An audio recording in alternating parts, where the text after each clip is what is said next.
Baik, kita mulai. Assalamualaikum warahmatullahi wabarakatuh. Waalaikumsalam warahmatullahi wabarakatuh. Kita lanjutkan untuk mata kuliah metode kuantitatif pemulihan tanaman. Ya, ini adalah pertemuan ke-12, temuan terakhir bagi materi dari saya, ya, yaitu aksi gen dan analisis rata-rata generasi. Ya, jadi dari judulnya kita akan mempelajari tentang bagaimana aksi gen dan dari populasi yang dibentuk menggunakan mating design biparental, ya, biparental, dua tetua yang terlibat. Ya, kalau pada analisis di alel kita menggunakan banyak tetua, tapi kalau ini kita menggunakan dua tetua, sehingga pemilihan tetua menjadi sangat penting, ya. Karena melibatkan dua tetua, maka pada jurnal-jurnal internasional bereputasi, editor atau reviewer biasanya menginginkan agar tidak hanya sepasang, ya, dua atau tiga pasang, ya, sehingga kesimpulan yang diperoleh ini lebih meyakinkan. Menggunakan rata-rata generasi artinya dari analisis biparental, kemudian kita buat populasi-populasi yang nanti disebut dengan generasi, yaitu P1 misalnya, P2, F1 dan F1R, kemudian F2, BCP1, BCP2, itu totalnya adalah 6 generasi. Ya, 6 generasi itu bukan berarti F1, F2, F3, F4 sampai 6. Tidak, tapi generasi yang dimaksud adalah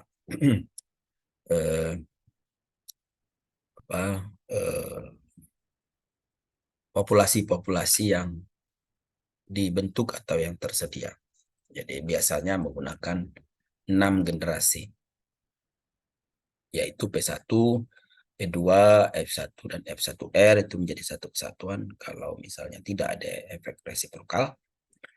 Kemudian BCP1, BCP2, dan F2. Mana yang dianalisis itu adalah rata-rata.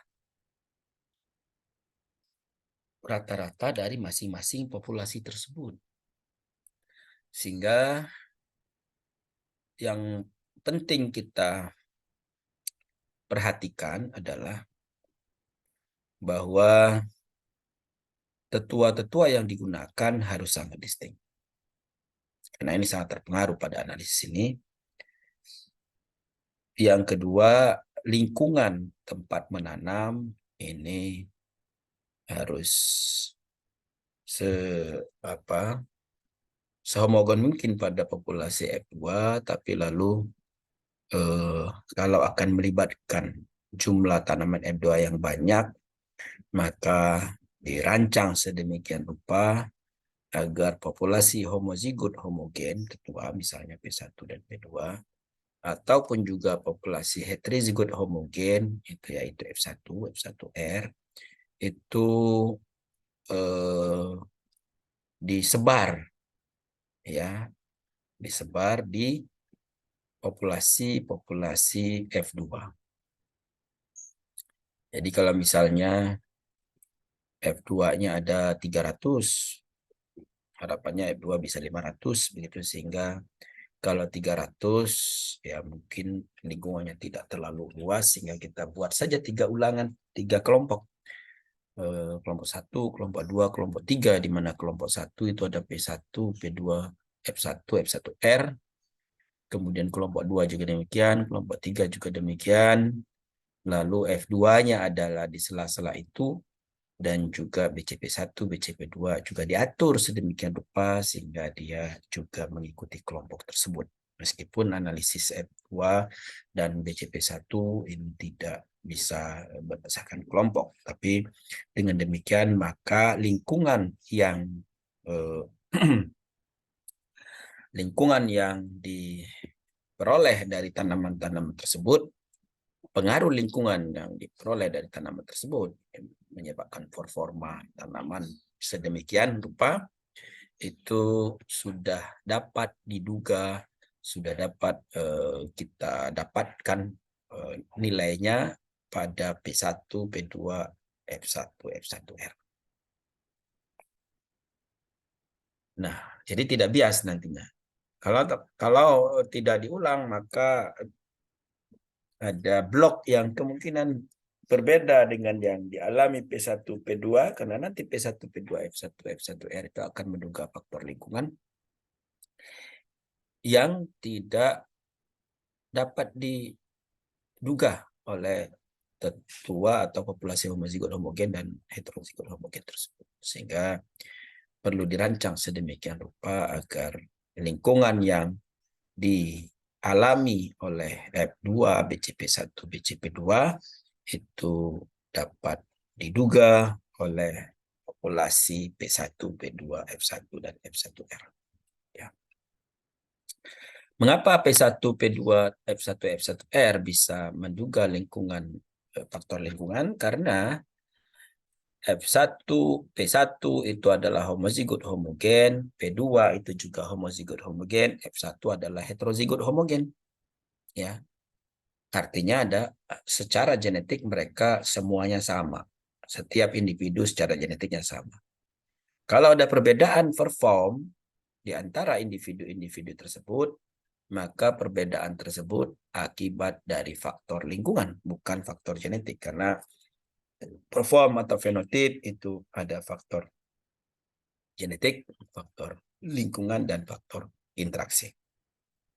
Ya, jadi kalau kita anggap interaksi tidak ada, ya interaksi genetik dan lingkungan tidak ada, maka berarti dipengaruhi oleh faktor genetik dan lingkungan. Faktor genetik itu bisa kita cari nantinya, tapi faktor lingkungan ini bisa kita duga melalui populasi yang homozigot homogen dan heterozigot heterogen. Nah, jadi penting untuk memperhatikan populasi yang dibuat dan lingkungan tumbuh dari populasi yang kita gunakan sehingga analisis ini menjadi bermakna, analisis ini menjadi penting dan mendapatkan hasil yang baik. Apa itu aksi gen? Ya, aksi gen adalah bagaimana gen itu mengendalikan ekspresi fenotip. Ya, kalau kita menduga ragam genetik itu terdiri dari ragam aditif, ragam dominan, dan ragam epistasis, maka yang disebut dengan aksi gen itu adalah perform dari perform akibat dari aksi gen aditif.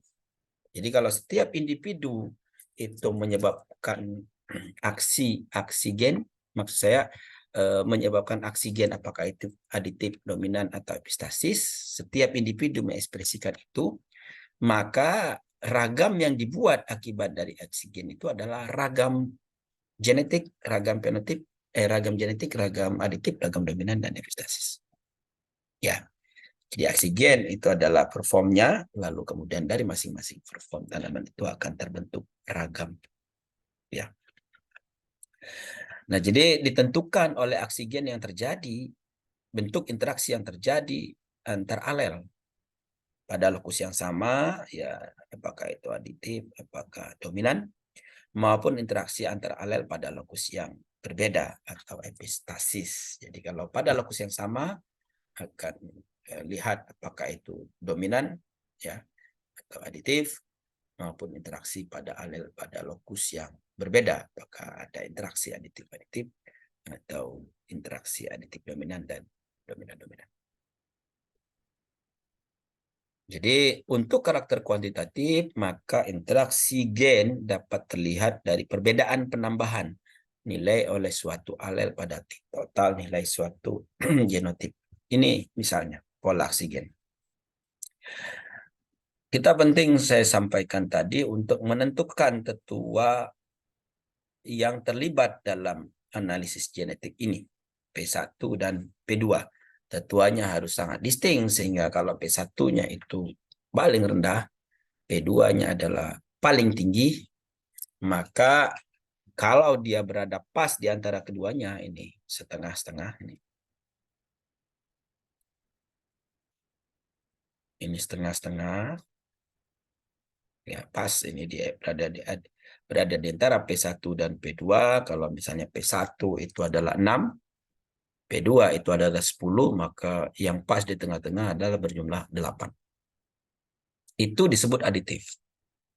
Jadi kalau misalnya ada A besar A besar dengan A besar A kecil, tentu akan menjadi, A besar A besar dan A kecil, tentu DF1-nya akan menjadi A besar A kecil.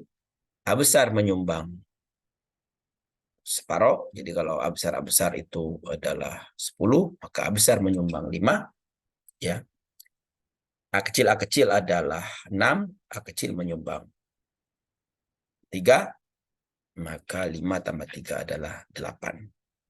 Kalau konsep oksigennya adalah saling menyumblahkan seperti itu, maka berarti pola oksigennya adalah aditif. Ya. Jadi satu individu polanya aditif. Satu individu lagi polanya apa? Satu individu lagi polanya apa? Nanti akan terlihat ya. Kalau dia ternyata aditif semua, maka berarti ragam yang terbentuk itu akibat dari oksigen aditif. Nah, sementara kalau tidak persis sama, ke kanan atau ke kiri, maka disebut dengan dominan parsial. Ya, di antara aditif dan salah satu tetuanya. Ya, performnya apakah dengan P1 atau dengan P2. Jadi pas rata-rata ke kanan, itu berarti ke P2 dalam hal ini. Ke kiri itu adalah P1. Maka itu namanya dominan parsial sebagian. Ya. Nah, kalau di F1 hasil persilangan P1 dan P2 sama dengan salah satu tetuanya, dalam ilustrasi ini sama dengan P2, maka berarti disebut dengan dominan. Sementara kalau perform E1-nya itu lebih dari F2 atau kurang dari P1, lebih dari P2 atau kurang dari P1, maka disebut dengan over dominan. Ya, itu kira-kira konsep pola oksigen aditif, dominan, over dominan, ya. Performnya, rata-ratanya.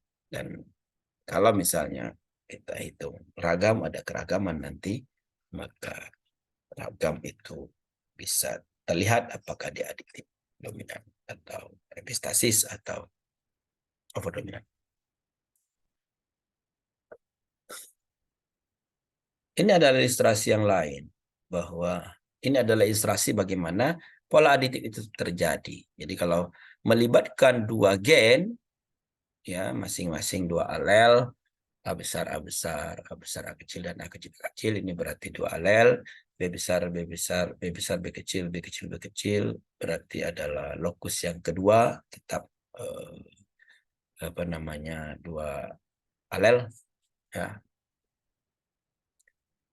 Maka kalau dia bersifat aditif, ya, di mana misalnya satu alel itu menyumbang 2 poin, A besar, maaf, satu alel menyumbang 1 poin, ya.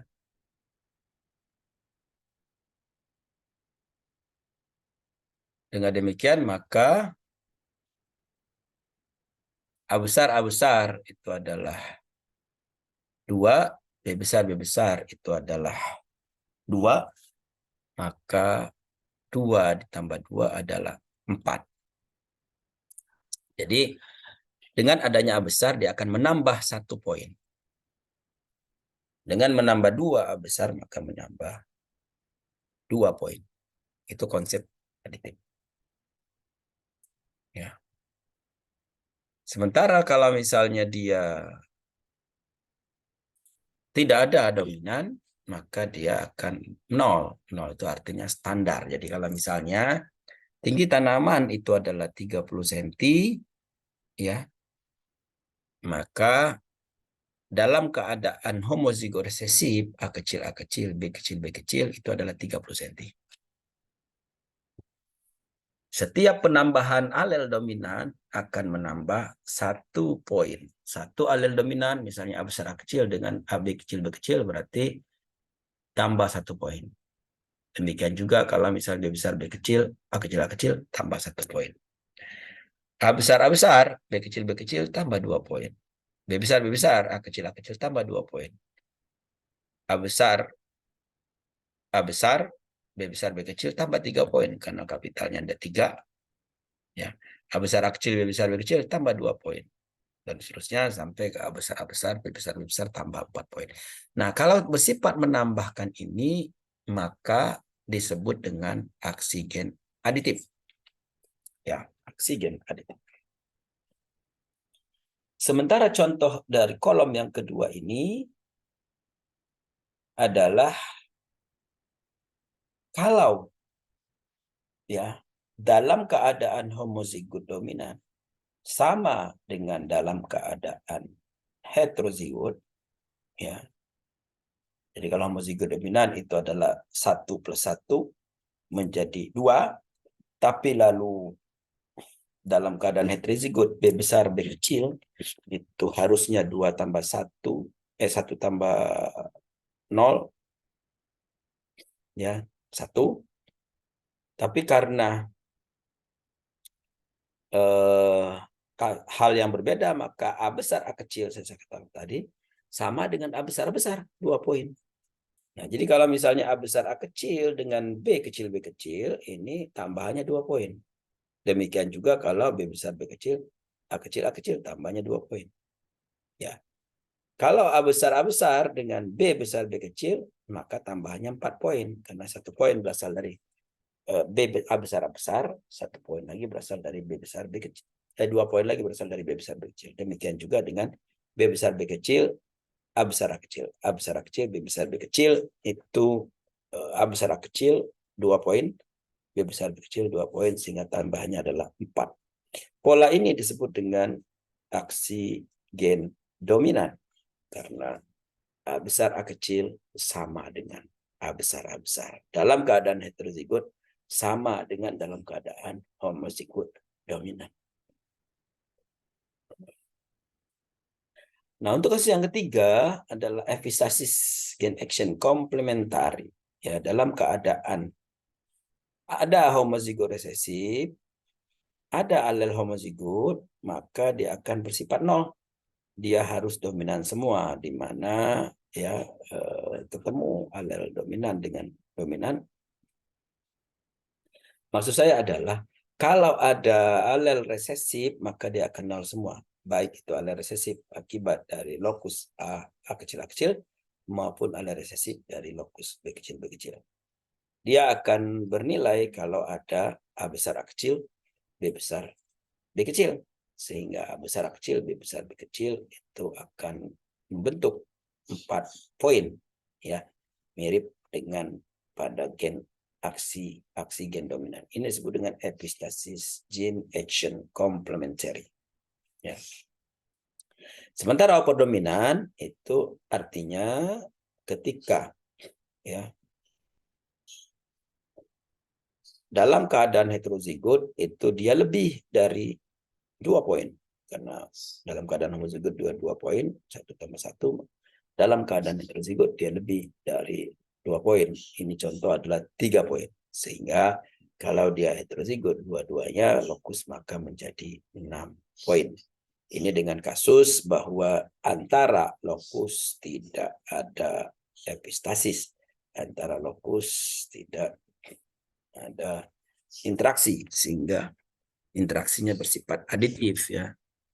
B besar B kecil itu menyebabkan 3 poin, A besar A kecil menyebabkan 3 poin, dijumlahkan menjadi 6 poin. 6 poin itu adalah aditif-aditif, ya. Aditif, ya, aksi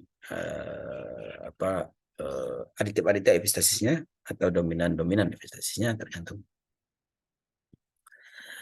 Nah, jadi dalam contoh kasus tadi itu adalah melibatkan dua gen, dan dalam keadaan homozigot resesif itu dia ada standar ukurannya, misalnya 30 cm. Setiap alel penambahan alel kapital akan menambah 1 cm dari nilai dasar.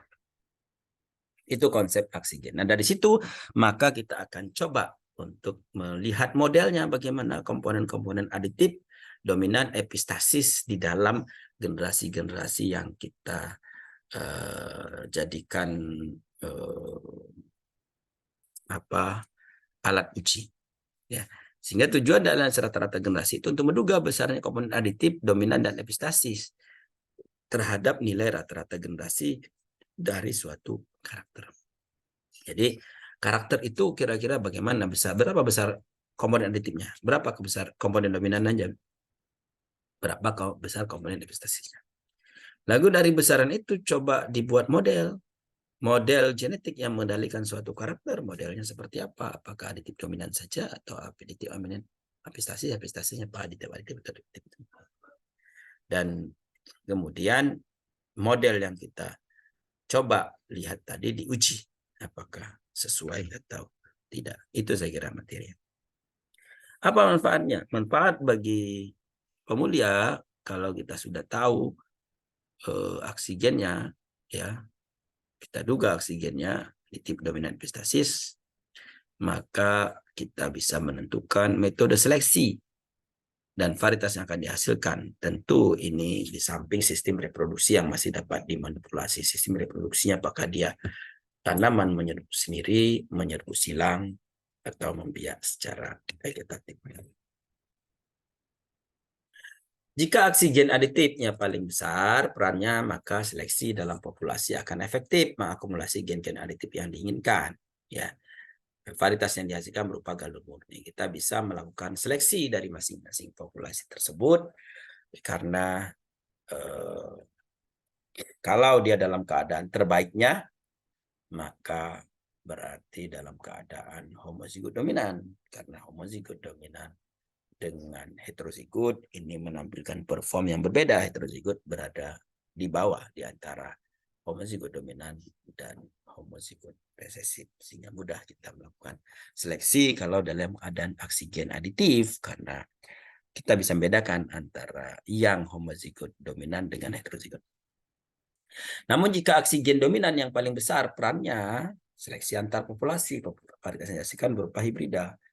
Kalau misalnya ternyata kita tidak bisa membuat hibrida, maka informasi ini bisa kita gunakan untuk tanaman-tanaman yang akan dihasilkan varietasnya galur murni, maka kita bisa gunakan untuk seleksi. Ya, kita tidak bisa melakukan seleksi pada tahap awal, karena tahap awal itu akan banyak didominasi oleh populasi heterozigot.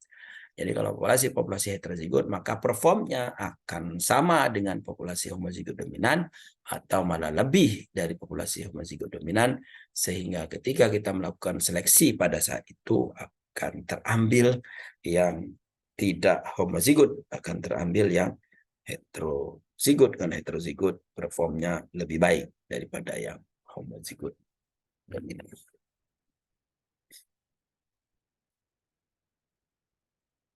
Tentu menduga model genetik itu oksigen sudah kita bicarakan juga di rancangan di alel sebelumnya. Carolina pada bab lain tester. Mungkin Pak Willy sudah menyampaikan. Nah, ini salah satunya yang kita akan diskusikan di sini adalah analisis rata-rata generasi, membutuhkan sejumlah generasi yang dihasilkan dari suatu persilangan biparental. Generasi F1, F2, BCP F3, bisa 3, bisa tidak, BCP1 dan BCP2. Nah, untuk itu maka kita perlu ingat kembali huruf-huruf yang dipakai pada pengantar genetika kuantitatif. Ya, pada genetika kuantitatif, di mana kalau genotipenya dalam keadaan homozigot dominan, maka nilai genotipenya kita sebut dengan D. Dalam keadaan homozigot resesif, kita sebut dengan min D. Dan di antara keduanya kita sebut dengan 0 ya, atau M ya. M, min D, D dan M. Dalam keadaan heterozigot kita sebut dengan H. Jadi dalam keadaan heterozigot kita sebut dengan H. H tergantung bisa di tengah posisinya seperti ini, atau hanya bisa sampai ke paling kanan. Ya, tergantung dari oksigen yang ada seperti yang saya sampaikan tadi. Tapi M itu selalu merupakan rata-rata di antara kedua yang tertinggi dan terendah tersebut. Nah, sehingga kalau dalam ilustrasi ya di genetika kuantitatif yang disebut, kalau kita dapat tetua yang homozigot dominan itu 14, homozigot resesif 6, di mana heterozigot itu kita dapat 12, maka berarti midpointnya M-nya rata-rata 14 ditambah 6 dibagi 2, 10. Sementara nilai D itu adalah 12 dikurangi 10 sama dengan 4, sama dengan 4 ya.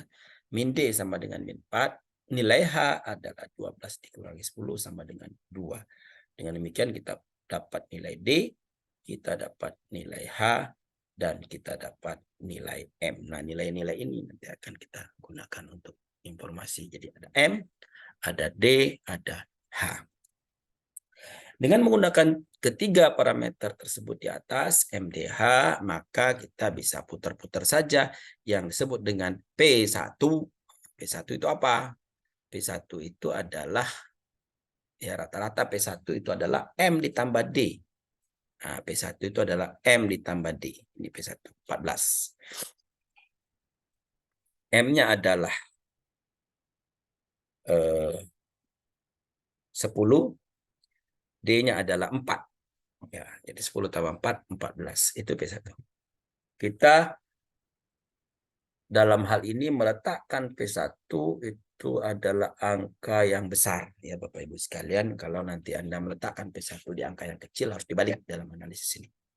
Ya. Jadi P1 itu adalah angka yang besar, adalah M plus D. P2 itu adalah M min D. Yang kiri tadi, M itu adalah 10, D adalah 2, maka M min D itu adalah 8, misalnya seperti itu. 4, maaf, D-nya adalah 4, sehingga 6. Ya. Sementara F1 adalah M plus H, hanya yang 2 ya, D itu adalah 4. Nah, jika itu P1 adalah M plus D, P2 adalah M min D, F1 adalah M plus H untuk satu gen. Jika lebih dari satu gen, maka tinggal kita gandakan saja bagian-bagian itu. D-nya berapa kali, min D-nya berapa kali, dan H-nya berapa kali, M-nya tetap. Ya, banyak gen, M-nya akan tetap. Maka yang disebut dengan M itu adalah P1 tambah P2, rata-rata P1 tambah rata-rata P2 dibagi 2. Yang disebut dengan D itu adalah P1 dikurangi P2, rata-ratanya dibagi 2. Ya. Sekali lagi, P1 adalah tua dengan nilai tengah lebih tinggi. Itu kita letakkan sebagai P1. Kalau kita pada saat pembentukan populasi menyebutkan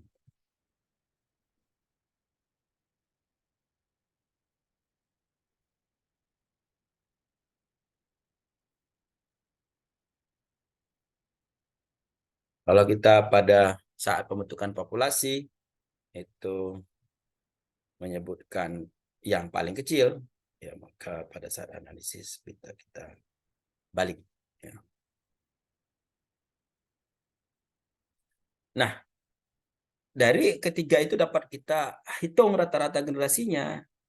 Ambil contoh adalah F3, F2. Jadi kalau misalnya F2 itu kita anggap masing-masing genotipe mempunyai frekuensi, ya tadi A besar A besar, A besar A kecil, A kecil A kecil. A besar A besar frekuensinya seperempat, A besar A kecil frekuensinya setengah, A kecil frekuensinya seperempat juga. Maka genotipenya adalah A besar M plus D, A besar A kecil M min D, dan A besar A kecil M min D, A besar A kecil adalah M per 1.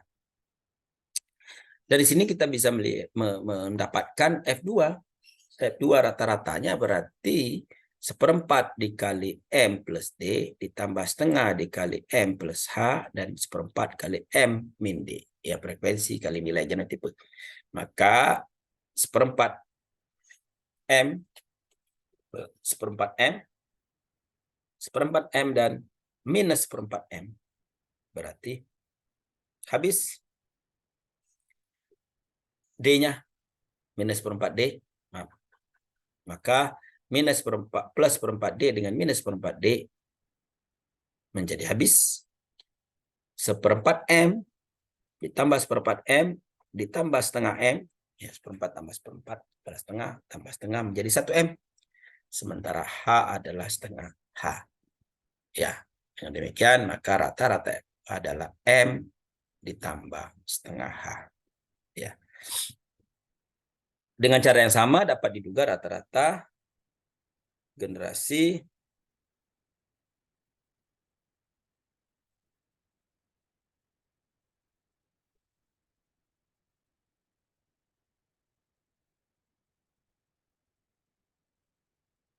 maka rata-rata BCP1 dan BCP2 ini bisa kita dapatkan dengan cara yang sama seperti pada F2, di mana kalau BCP1 berarti frekuensinya adalah setengah-setengah. BCP1 berarti dengan P1 setengah-setengah, ya. Sementara BCP2 adalah setengah A besar A kecil dan setengah A kecil A kecil. Ya. Dengan cara yang sama maka BCP1 dapat, BCP2 dapat. Ya. Nah, jadi rata-rata generasinya bisa kita peroleh dari situ. Tinggal nanti bagaimana cara mendapatkan M, D, dan H-nya. Ya, angka-angkanya sudah diperoleh dari populasi-populasi. Gitu. Nah, kita menduga komponen rata-rata generasi, maka perlu dilakukan asumsi pada populasi tersebut, seperti juga pada saat pembentukan persilangan dialer. Namun sebelum sampai sana, silakan kalau ada yang ingin ditanyakan. Ya.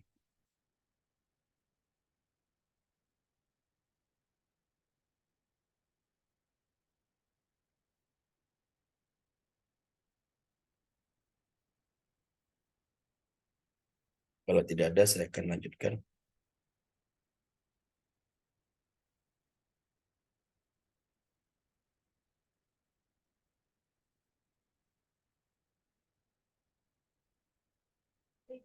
Halo, Prof. Ya, Iya, saya Daya, Prof. Izin bertanya, Prof. ya, gimana Mbak Daya? Iya, tadi kan oksigen kan ada banyak. Kemudian kalau seandainya kita mau merakit varietas nih, kalau jagung kan biasanya yang digunakan adalah oksigen dominan. Bagaimana kalau misalkan kita memanfaatkan ketika data kita itu over dominan maupun epistasis, apakah itu baik atau tidak? Kemudian yang kedua, pemanfaatan epistasis dan dominan itu biasanya untuk varietas-varietas yang mana? Ya, apakah varietas yang menyerbuk silang itu bisa dimanfaatkan atau seperti apa? Mohon pencerahannya, Prof. Terima kasih. Ya, baik, makasih Mbak Daya. Ya, jadi kalau kita akan menduga komponen rata-rata generasi ini menggunakan biparental, maka kalau jagung berarti harus kita buat galur murni dulu jagungnya. Ya, itu yang pertama.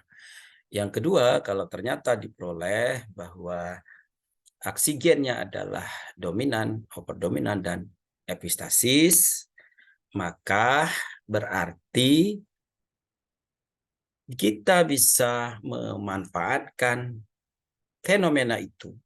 Ya, overdominan misalnya. Overdominan itu artinya ketika dalam keadaan heterozigot, dia melebihi homozigot dominan. Ya, heterozigot A besar A kecil performnya melebihi homozigot dominan. Dengan demikian maka oksigen ini akan muncul kalau dia dalam keadaan heterozigot. Kalau dalam keadaan homozigot dominan tentu tidak terlihat, ya.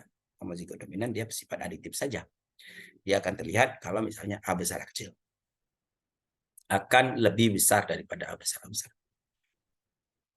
Dengan demikian maka kita harus buat populasi itu dalam keadaan heterozigot semua untuk semua lokus. Ya, karena dalam keadaan demikianlah dia akan bermanfaat, akan terekspresi, akan keluar. Lalu tipe paritas seperti apa dalam keadaan heterozigot semua? Heterozigot semua berarti harus dalam keadaan varitasnya hibrida untuk semua lokus. Jadi kalau oksigennya dominan over dominan dan epistasis, kalau over dominan khususnya dan epistasis, maka kita lebih baik, kita harus ya memanfaatkan tersebut ya menggunakan varietas hibrida. Ya. Tentu ini kalau di tanaman monjelbu silang sudah pasti. Tanaman monjelbu sendiri apakah dia efisien dalam hal perbanyakannya? Ya.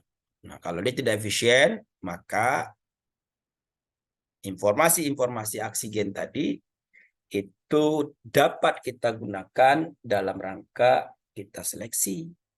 Ya, kalau dia dalam keadaan dominan over dominan itu muncul, maka dominan dan over dominan itu kita hilangkan dalam populasi. Ya, bagaimana cara menghilangkannya? Selfing terus-menerus sampai generasi 4 atau 5 yang tidak ada lagi heterozigot.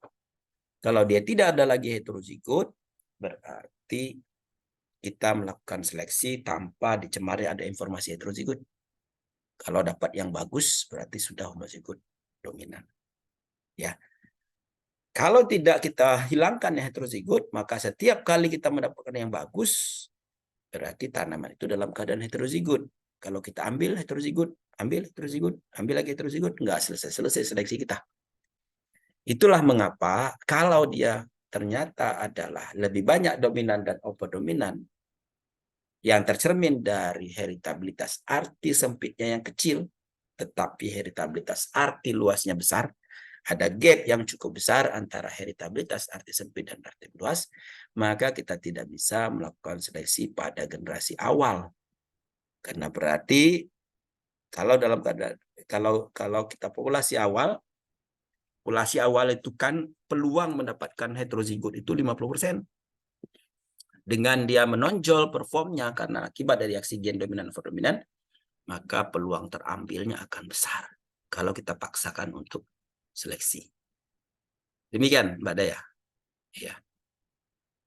Baik, Prof. Terima kasih, Prof. Ada lagi yang lain?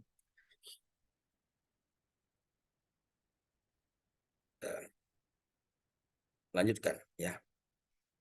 Nah, asumsinya agak mirip juga dengan di alel kemarin, tetua dalam keadaan homozigot.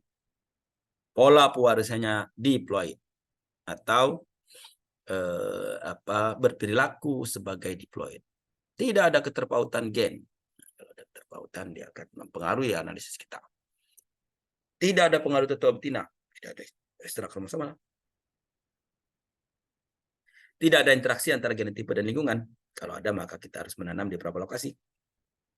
Interaksi hanya terjadi antara dua gen dengan dua alel. Ini dibatasi untuk analisis ini. Ya, untuk kira-kira kalau misalnya dia banyak, itu apa yang terjadi. Nah, dengan demikian maka kita bisa menduga oksigen dan model genetik dari suatu karakter dengan menggunakan nilai rata-rata dari jumlah generasi. Semakin besar jumlah generasi yang digunakan, 3-6 generasi akan semakin baik model genetik yang diduga. Biasanya kita menggunakan 6 generasi. Kalau 3 generasi berarti P1, P2, dan F2. 4 generasi P1, P2, F2, BCP1. 5 generasi melibatkan BCP2. Misalnya 6 generasi melibatkan F1 dan seterusnya. Gitu ya. Ada dua metode yang dipakai, scaling test, uji skala, dan joint scaling test. Jadi scaling test itu kita akan menduga modelnya masing-masing secara terpisah untuk setiap generasi. Ya, apakah tadi F2, BCP1, BCP2, lalu nanti kita lihat ABC-nya. Sementara joint scaling test itu menduga oksigen dan model genetik dengan menguji sejumlah generasi secara bersama-sama. Biasanya kita masuk langsung kepada joint scaling test, ya, bisa langsung menganalisis uji kesesuaian model. Tapi kita lihat dulu scaling test seperti apa. Nah, scaling test itu adalah pendugaan model genetik dan komponen dari rata-rata generasi menggunakan suatu skala A, B, C, dan D. Ya, C itu adalah untuk populasi F2, A itu adalah untuk populasi B1, B itu adalah populasi BCP2. Ya. Jadi yang paling sederhana yang dapat diduga ini adalah aksi gen modelnya aditif dominan. Jadi kalau misalnya aditif dominan yang sederhana ini, maka bisa diduga menggunakan scaling test. Tapi kalau sudah tidak lagi sesuai dengan aditif dominan, maka masuk kepada joint scaling test untuk menduga pola interaksinya. Ya, pola interaksinya seperti apa.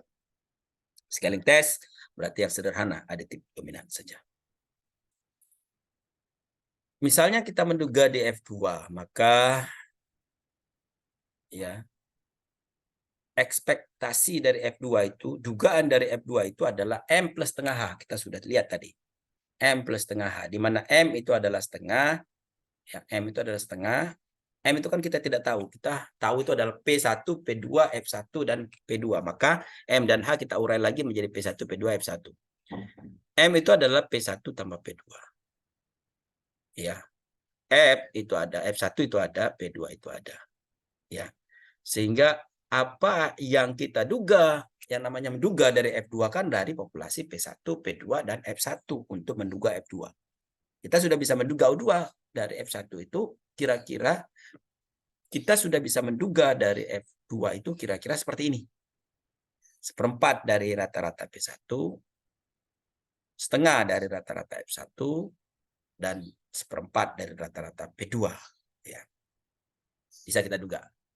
Nah, dari nilai dugaan itu, maka kita bandingkan dengan kenyataan di lapangan, observasi. Di mana nilai observasi dikurangi dengan nilai yang diduga tadi, itulah disebut dengan C. Ya. Jadi, kalau ada F2, maka F2 kita masukkan di sini. F2 kita masukkan, lalu kemudian ya kita uraikan di sini, berarti F2 dikurangi, ini tadi masuk semua ke sini, maka ketika kita keluarkan kurungnya akan diperoleh 4 rata-rata F2 dikurangi P1, dikurangi 2 F1, dan dikurangi P2. Itu adalah C-nya. Bagaimana dengan BCP1 dan BCP2? Ini dengan cara yang sama kita bisa menghitung. Cara yang sama itu artinya dugaan dari BCP1. Ini BCP1 itu adalah tadi, mana tadi? Nah, ini MDH. M itu apa? Setengah rata-rata P1 tambah P2. D itu apa? D itu adalah ya M. D itu apa tadi? M ditambah P1. H itu adalah M ditambah F1 misalnya ya. Maka akan keluar ini. Ya, melibatkan P1. Ketika yang diharapkan dibandingkan dengan yang diduga, maka itu adalah A. Diharapkan dengan yang diduga untuk BCP2, maka itu adalah B. C itu adalah untuk yang F2. Maka kita bisa menduga A, B, C. Ya. Nah, jika kita buat bahwa dia sama dengan 0, maka berarti tidak ada perbedaan antara yang diamati dengan yang diduga, maka model itu disebut dengan aditif dominan. Maka kita uji ya dengan cara yang ini, BCP1, BCP2, dan seterusnya, itu kita bisa lihat ragamnya. Ya, bagaimana mencari ragam dapat diperoleh nilai ini. Sehingga ragam B1, ragam A, ragam B, ragam C, sekian. Dan standar errornya adalah ini, cara menghitungnya. Ya, bisa Anda telusuri nanti rumus ini. Lalu kita lihat, jika nilai T dibandingkan dengan, jika nilai tersebut, nilai T yang dimaksud adalah membandingkan itu adalah, membandingkan dengan A, B, C tadi antara yang observasi dengan yang diharapkan, maka kita gunakan nilai T tabel itu adalah 1,96. Jika tidak ada berbeda nyata, berarti model aditif dominan sesuai untuk menduga komponen parameter genetik. Jika berbeda nyata, maka model harus menyertakan komponen interaksi. Bagaimana cara menghitung T? Nanti kita lihat. Ya. Nah, dengan cara yang lain, maka kita tahu bahwa pengaruh rata-rata itu adalah ragam F2, pengaruh aditif itu adalah BCP1 minus BCP2, pengaruh oksigen dominan adalah ini, dan seterusnya. Ini adalah seterusnya, maka kita bisa membandingkan P1. Ya, jadi I adalah ini aditif-aditif, C adalah pengaruh aditif dominan. Jadi M adalah pengaruh rata-rata, D pengaruh oksigen aditif, H pengaruh oksigen dominan. Jadi huruf-hurufnya harus ingat lagi ya. Agak berbeda dengan yang sebelumnya, karena yang sebelumnya untuk membangkitkan rumus saja. D di sini adalah aditif, sementara yang sebelumnya tadi adalah D itu adalah dalam keadaan genotipe homozigot dominan resesif. H itu adalah dominan, I itu adalah pengaruh interaksi aditif-aditif, J adalah pengaruh dominan aditif-dominan, dan L adalah dominan-dominan. Demikian maka kita bisa T adalah ragam VI, ini di sini sesuai modelnya adalah ini. Ya. Kita lihat langsung. Maka kita bisa gunakan kalau menggunakan skala C. Ya. Skala C untuk model aditif dominan. Bahwa C adalah mana tadi? Nih, C adalah rata-rata F2, P1, 2F1, P2. Dari informasi di sini, rata-rata P1, rata-rata F1, rata-rata P2. Ya, itu yang kita pakai. Maka ketika kita masukkan angka-angka ini, dapatlah skala C yaitu 0,8. Ya. SEC adalah skalanya dibagi dengan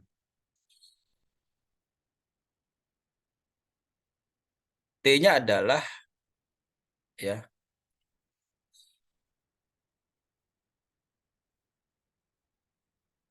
SEC itu di mana tadi? SEC adalah ini ya.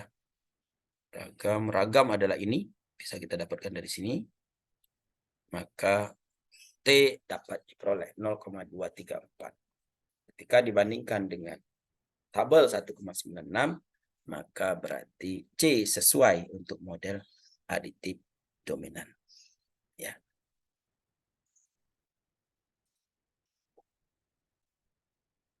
Jadi kita tidak tahu apakah ada interaksi atau tidak. Kita hanya bisa menduga modelnya aditif dominan. Nah, kalau kita ingin menduga apakah dia ada interaksi atau tidak, maka kita harus menggunakan joint scaling test. Lalu kita cari M-nya berapa, D-nya berapa, H-nya berapa. Nah, ini adalah M, D, H. Ya. M rata-rata 69. D rata-rata 0,6. H itu adalah 20,6. Ya. Kalau M itu adalah 69, ya, maka D itu adalah 0,4, ya, dan H adalah 20. Ya.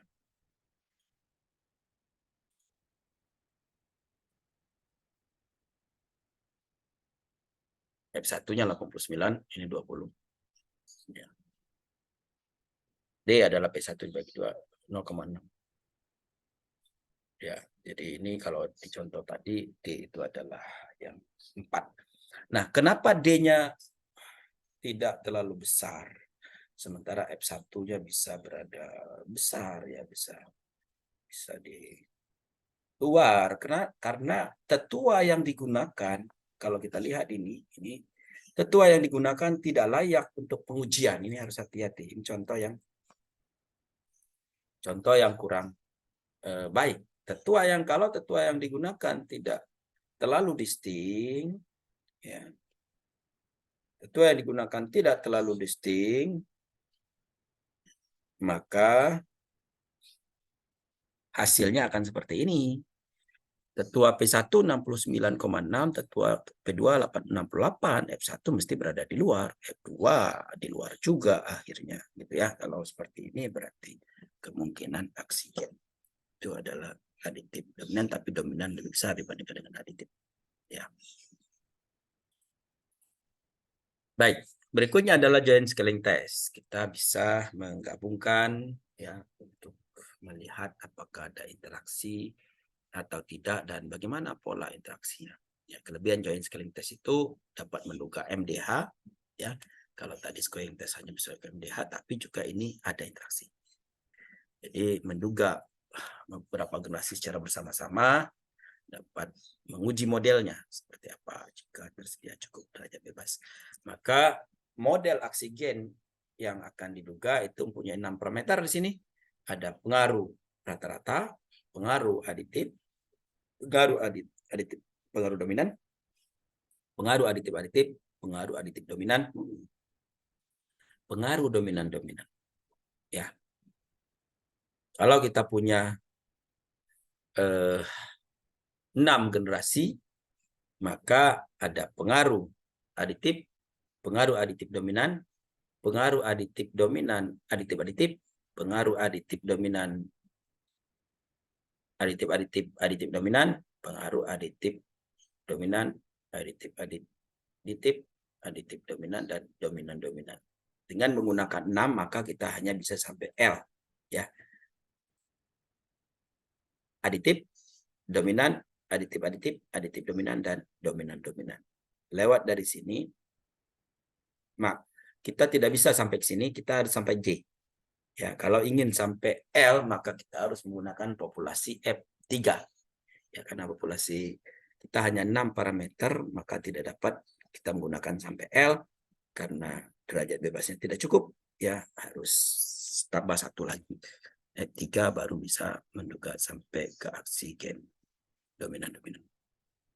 Nah, ini contoh perhitungan secara manual. Jadi kalau misalnya kita punya koefisien untuk parameter genetik modelnya seperti ini, ya, MDH P1 itu adalah MD, ya. Kemudian P2 adalah ini, F1 adalah ini, ya. Dan seterusnya, maka kita bisa gunakan koefisien-koefisien ini untuk menduga. Ya, jadi P1 sama dengan M plus D, P2 tadi M min D, F1 M plus H, dan F2 M plus setengah.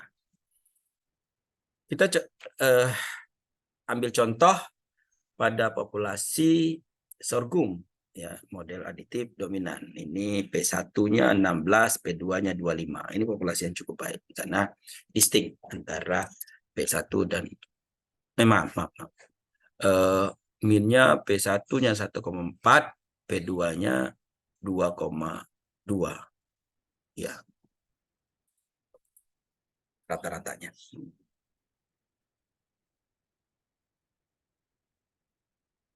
Bobotnya adalah 1 dibagi dengan standar error, ya, kuadrat. Jadi harus harus ada data standar error. Ini sudah diperoleh standar errornya sekian, dan sehingga bobotnya adalah sekian. Nah, koefisien yang kita duga untuk model aditif dominan dulu. Kalau model aditif dominan berarti MDH. M-nya adalah M, ya, ini. D, H. Nah, MDH. Min bobot MDH koefisien. Kita gunakan, ya. Jadi kita uji untuk parameter M terlebih dahulu, ya. Kalikan rata-rata generasi dan koefisien parameternya dikali bobot. Jadi misalnya untuk M itu diperoleh dari koefisien M 1 dikali 16 kali 1,4. 4. Dapatlah 16. D itu adalah ya 16 kali 1,4 ya kali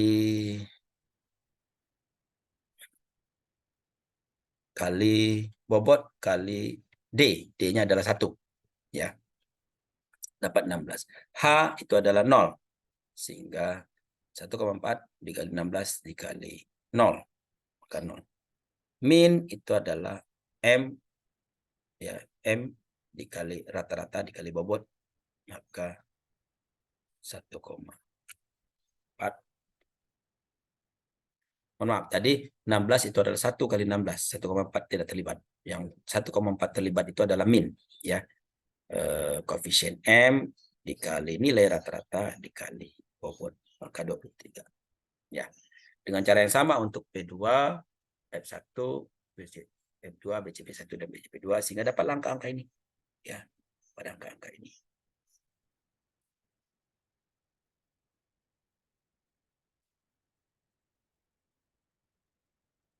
Ini parameter M. Lalu kita buat ya matriks. Nah, inverse matriks dan lain sebagainya harus diingat kembali ya. Jadi kalau kita lihat yang 66 ini itu adalah M. Kemudian dengan cara yang sama kita buat D-nya mana? Kita buat D juga. D-nya dibuat. Ini enggak ada contohnya ya. Kita buat D, D-nya koefisien D-nya berarti di sini. Ya. Koefisien D di sini. Dan H. Ya, koefisien H-nya di sini. Koefisien H-nya nanti masuk sini, koefisien D-nya masuk sini yang nanti akan menentukan min. Koefisiennya nanti dikali-kalikan dapat ini dan min ya. Sehingga diperolehlah ini ya, totalnya M D H min. M D H min. Untuk M, untuk D M D H min juga M D H min untuk H. Lalu dibuatlah inverse matrix sehingga CMS dan MDH bisa kita peroleh dari sini MDH ya. Belajar lagi inverse matrixnya seperti apa. Dengan standar error seperti ini, errornya seperti ini, maka MDH M-nya 1,8, D-nya 0,39, H-nya 0,39. Dapat masing-masing MDH dengan standar error sekian. Maka ketiga parameter tersebut MDH adalah sekian. Setelah itu maka lakukan pengujian apakah parameter genetik tersebut nyata dan dapat diikutsertakan dalam model. Nah, pengujian ini dapat dilakukan menggunakan uji T. Nah, agar kita bisa masuk ini kita lakukan pengujian. Nah, dengan nilai harapan tadi, dengan nilai harapan, nah, P1 nilai harapannya adalah M plus D yang kita gunakan tadi. P2 adalah M min D. F1 adalah M plus H, F2 adalah sekian, BCP1 ini maksudnya BCP2 adalah sekian. Maka ini adalah nilai rata-rata harapan. Nilai rata-rata harapan adalah seperti ini. Nilai yang diamati adalah ini. Tadi ini nilai yang diamati 1,4. Ini nilai yang diharapkan adalah ini. Maka kita bisa lakukan uji Q kuadrat ya. Dikuadratkan O min E dikuadratkan dikali bobot. Ya, bobot yang tadi. Ya. Kemudian dapatlah X bagi kuadrat hitung.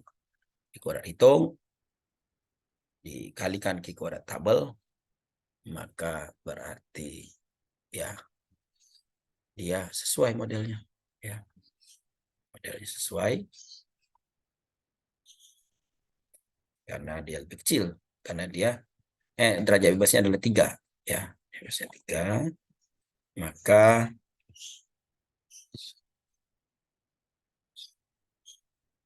modelnya sesuai di sini. Kemudian nanti kita akan uji lagi. Ini adalah contohnya.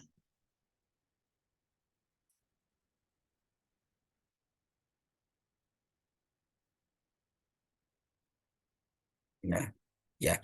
Jadi MDH lalu kemudian MDHI ya sampai dia tidak nyata, tidak nyatanya di mana, nyatanya di mana. Jadi kalau dia nyata maka berarti sesuai model tersebut. Maaf, kalau dia tidak nyata berarti sesuai model tersebut. Kalau dia nyata berarti sudah tidak sesuai, mentok kepada yang paling tinggi nyatanya, itu berarti sudah tidak sesuai. Lihat di bawahnya lagi yang mana kira-kira yang paling pas untuk modelnya itu.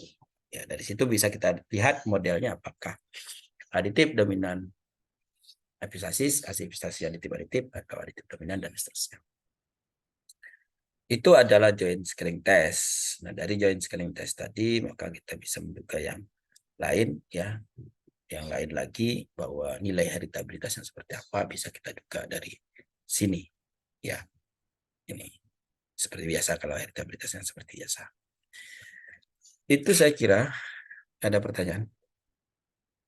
Ya, nanti Excel-nya ada.